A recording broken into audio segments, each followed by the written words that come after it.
বিসমিল্লাহির রহমানির রহিম। প্রিয় দেশবাসী, আসসালামু আলাইকুম। রক্তস্নাত জুলাই আগস্ট 1 বছর পর আমাদের মাঝে ফিরে এসেছে।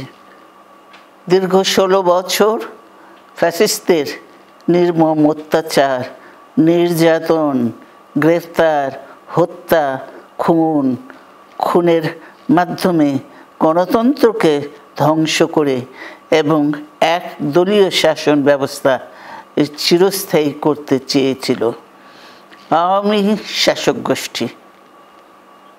ছাত্র জনতার সম্মিলিত অভ্যুত্থানের মধ্যে দিয়ে ফ্যাসিবাদদের পতন ঘটেছে। সুযোগ সৃষ্টি হয়েছে নতুন করে বাংলাদেশকে গড়বার। এই আন্দোলনে যারা শহীদ হয়েছেন তাদের জানাচ্ছি আন্তরিক শ্রদ্ধা, আহতদের সমবেদনা। তাদের এই আত্মত্যাগ জাতি চিরকাল মনে রাখবে। গুম, খুন, বিচার বহির্ভূত হত্যার শিকার যারা হয়েছেন তাদের তালিকা প্রস্তুত করতে হবে। দ্রুত বিচারের ব্যবস্থা ও রাষ্ট্রীয় স্বীকৃতি নিশ্চিত করতে হবে। প্রতিটি পরিবারের সম্মানজনক পুনর্বাসন ও নিরাপদ ভবিষ্যৎ নিশ্চিত করতে হবে। প্রিয় দেশবাসী,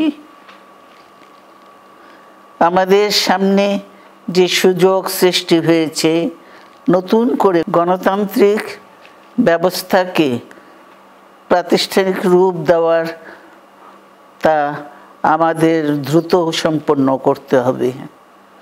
কর্মসংস্থান সৃষ্টি করতে হবে, জনগণের নিরাপত্তা নিশ্চিত করতে হবে। সর্বোপরি বাংলাদেশের স্বাধীনতা, সার্বভৌমত্বকে রক্ষা করতে হবে যে কোনো মূল্যে। বীরের এই রক্তস্রোত, মায়ের অশ্রুধারা যেন বৃথা না যায় তা নিশ্চিত করতে হবে। ঐক্য বজায় রাখতে হবে।